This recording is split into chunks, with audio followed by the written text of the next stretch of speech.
We're going to talk to a gentleman who's highly connected with the Velo Vintage Ventures. It's Alistair Coper. Very good morning to you, Alistair. Good morning, Howard. Good morning. Very nice to see you here this morning. Thank you. Thank you. Right. Before we delve into the organisation, just tell us a bit about you and because we were talking off air a little earlier, and you were telling me about how you got to be where you are. And let's go right back to the beginning, because you're not a native of this part of the world originally, are you? Well, not originally. I've been. Gosh, I'm not sure when you become a native now. I think you've got to be born here, but I've been here now for 42 odd years. Originally born in Shropshire, Shropshire lad. Salop, as they call it. As Houseman would have had it, a Shropshire lad. And there, my parents moved down to Exmouth when I was 16. That was back in 1974.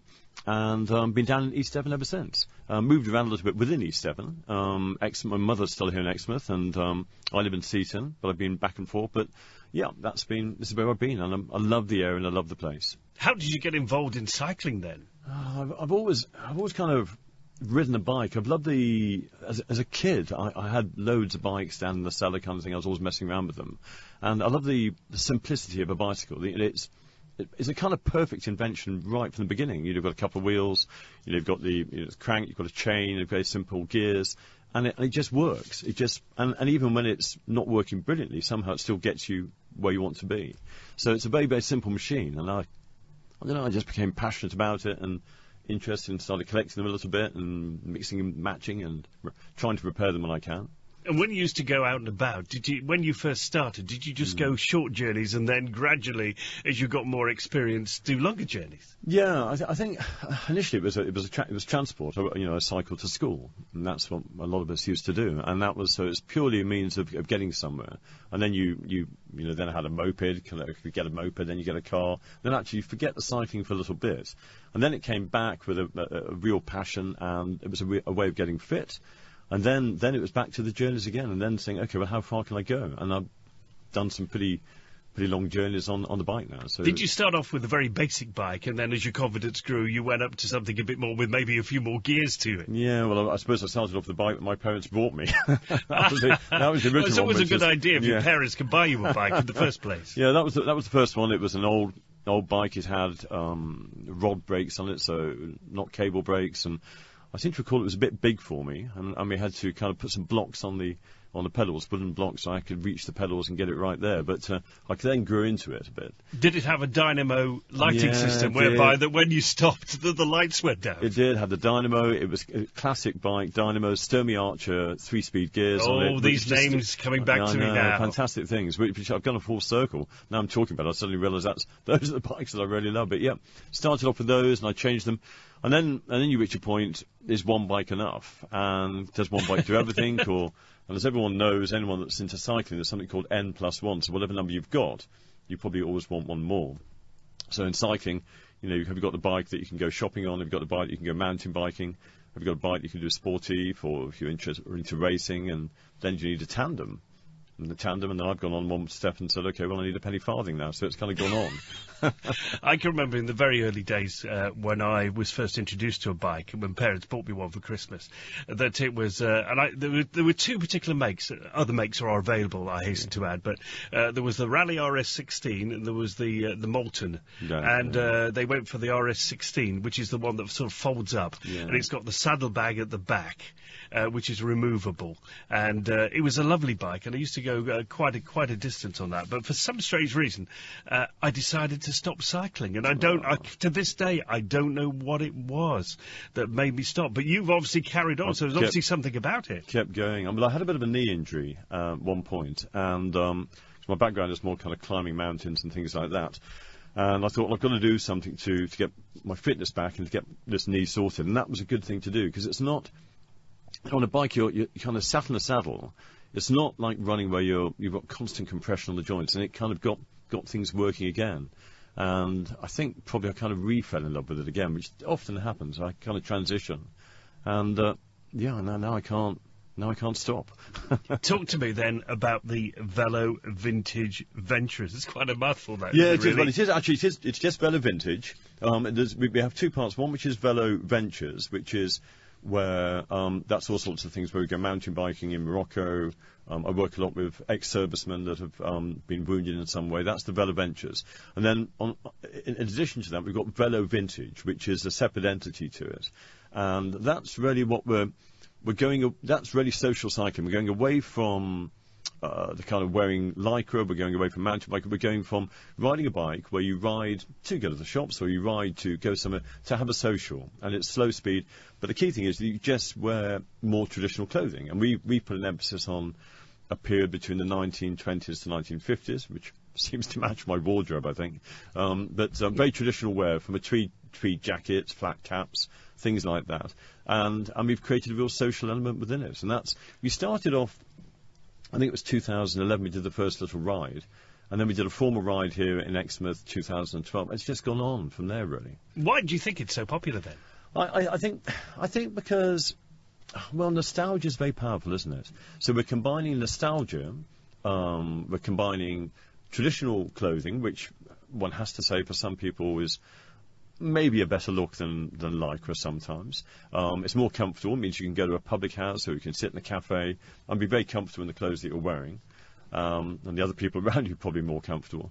And it's also ticking the box that it's cycling, which is very green. So you've got a combination of things which are really all in the news at the moment. So you take in health situations, you take in the environment, and then you talk about trying to get away from everything which is away from socialising, which is all of the IT stuff and all the media that takes place.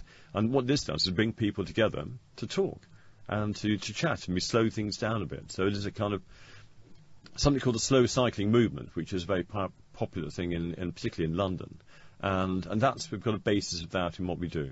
I was going to say, you mentioned the clothing. Yeah. Where does that come from? Because not everybody has got that period of costume in their wardrobe, have they? Well, charity shops, I've got to say. Most of us just wander down the charity shops. And, when we decided to do this, we decided just to have a ride. And all we wanted to do was go for a bike ride and have a cream tea. And we thought, well, why are we putting lycra on to do that?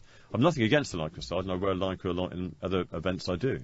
But we thought, if we go for a cream tea, we want to just sit and relax, have a nice cup of tea, and enjoy it. So the clothes came from that, out of the clothes that we had, but then we kind of went to charity shops and supplemented them and built up that way. How long has the organisation been going? Because particularly in this part of the world. Well, the Velo Vintage we've been running now for 6 years altogether. We started off as a small event, and then effectively in Exmouth and nearby, well, we've just been in Devon. That's been more focused on the last 4 years. This is now, amazingly, our 12th event, which is on Saturday, so it's extraordinary, really. We'll talk about the event in a few moments' time, but you mentioned about the fact that you're in Exmouth and you cover this particular area. But is it a global organisation? No, it's not. No, not at all. Velo Ventures, the other part of what I do on the cycling side, we go all over Europe, and we're into North Africa with Morocco, and a lot in the UK. But the Velo Vintage, what we've decided to do is to make it Devon-based.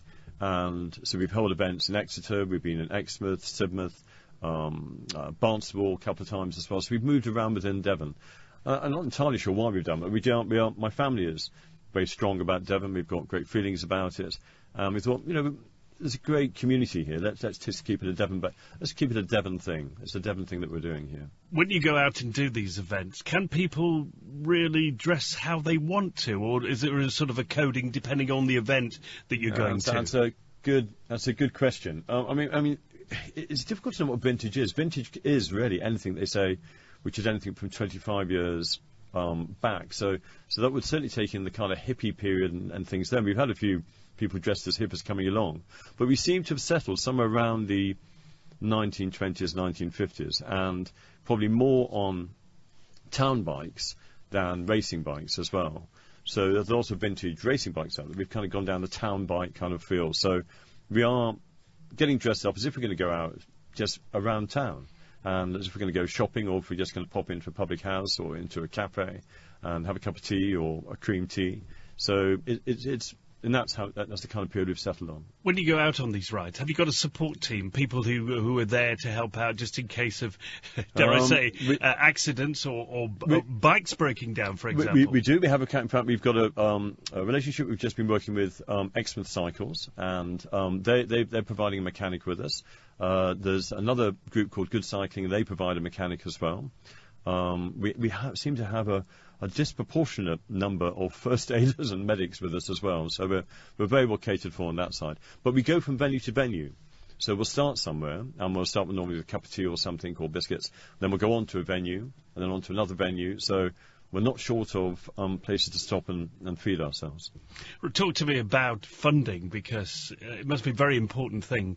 You've got all the bikes and as you mentioned, the costumes, etc., etc. Yeah. How are you funded? Well, the ride itself is done on a ticket price. So we charge 21 guineas, which will make us all think a little bit there.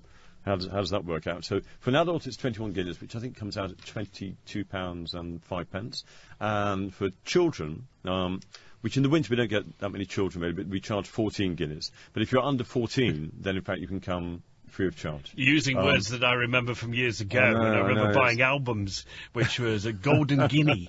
It is that kind of. Well, we try to focus on it. So this is a bit of nostalgia for me. It is, yeah. Well, it's nostalgia for us all, right? but we try to keep the values right in that sense, and so we fund it from that. We have some assistance.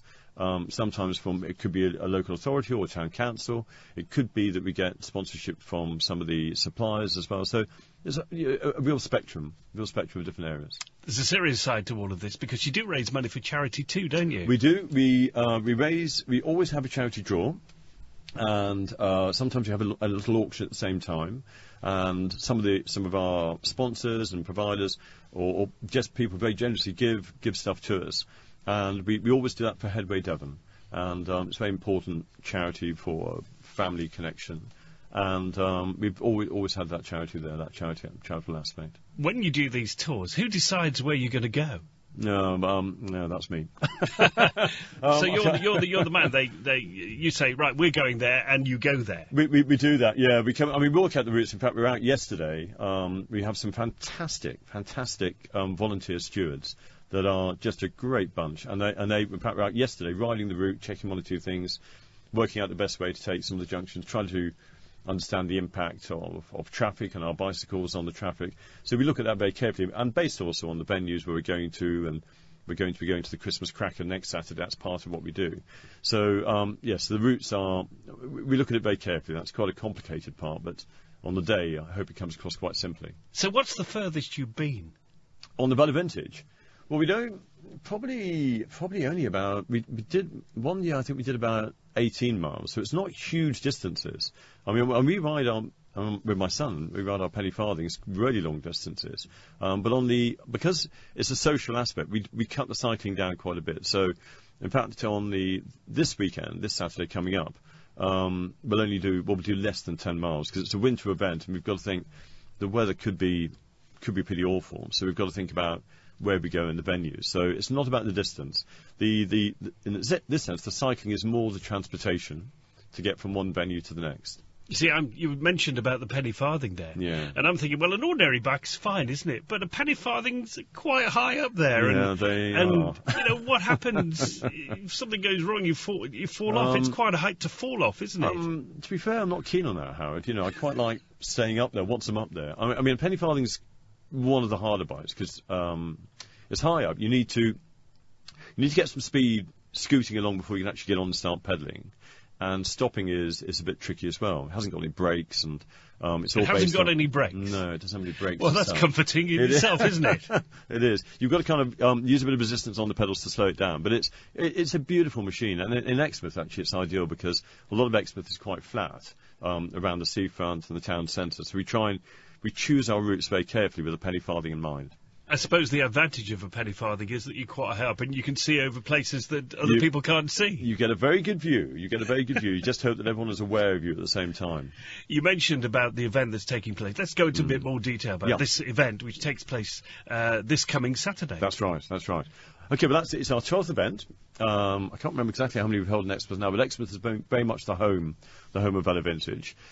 We are we're probably going to be visible around the town centre a lot. We'll be riding around quite a bit, but we'll be definitely in the Strand at 1:45. And we'll be arriving there because that's part of the big Christmas cracker that's going on, which the town council's organised. So we'll be there at 1:45. We'll be there for about half an hour or so. And we're really encouraging people to come along and meet us and look at the bikes and come and chat to us about that side. But we'll be around town quite a bit, so you will see us. But if the weather's good, we'll be down the seafront. We're stopping at the Bicton Inn, going to visit the Bicton Inn for a little bit of refreshment. I'm trying to imagine if you've had a few drinks and you're on a penny farthing here. I am very careful about that side, I have to say. Normally I'll have a drink once the day's over. Penny farthings and drinks don't mix too well. Do you need volunteers at all to help you? Well, we do. We've got volunteer stewards, and the stewards are fantastic. And they've been with us, most of them have been with us, in fact, over the last 4 or 5 years. And we go out, we go on separate rides together, we have little socials together as well sometimes. So it's a really good group of people that give up their time. They dress beautifully, they've got great bikes. So we couldn't do it without them. You mentioned that next week is one of the big occasions for you in Exmouth. Yeah. Give us an idea of some of the other things you're going to be doing in the near future. Well, we're looking. That's again a good question. That we're never quite sure how the following year will be, as far as Velo Vintage is concerned. But we are, for the first time, thinking about do we think about a weekend. And we're thinking about maybe having a weekend where we can, because music's a very important part of what we do at Velo Vintage as well. So we've got 3 bands booked for this next weekend at different venues. So we've got a local group, a trio called the Liberty Sisters. They're going to be there at our start venue, and at our end venue, we've got a gypsy jazz band coming down. So we're now thinking, with the music, with the nostalgia, with the vintage side, maybe we should think about a weekend. We're not sure yet. We're just toying with 1 or 2 ideas there. But next year's dates would be we've got to release those. They'll probably come out, I would think, in February, about February time. If anybody wanted to get in touch with you, how would they go about that? Our website. We've got a website which is velovintage.co.uk. There's a contacts page there, and that's probably the best way to do it. Very good. So we're all sorted. We're all sorted. You're all ready, all prepared, ready for next weekend? We are more or less ready. More or less ready. There's a little bit more to do, but we're pretty much there now. We've got a few things which will be done over this week, but bringing it all together, and happy the route, happy the venues, and looking forward to it. And presumably you're going to carry on for years and years doing the old cycling, which you love to do. Yes, I will. I mean, there's no hesitancy on that. I mean, I can't see how I can stop. That's the nice thing about it. I'm no spring chicken, but the thing about cycling is you can just keep going, keep your fitness levels down, keep going. I'd encourage you, Howard, to get back on a bike as well.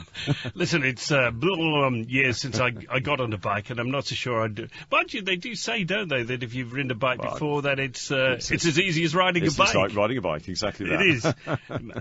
Maybe you might encourage me to do that. Well, there we go. Maybe. I know friends of yours join us, so there we are. Indeed. Listen, thank you, Alistair, for coming in this morning. Not at all. Very grateful to you for your chat. Thank you. Maybe we'll get you back in again and talk about some of the other ventures That'd that be you've wonderful. going to be up to and have been up to.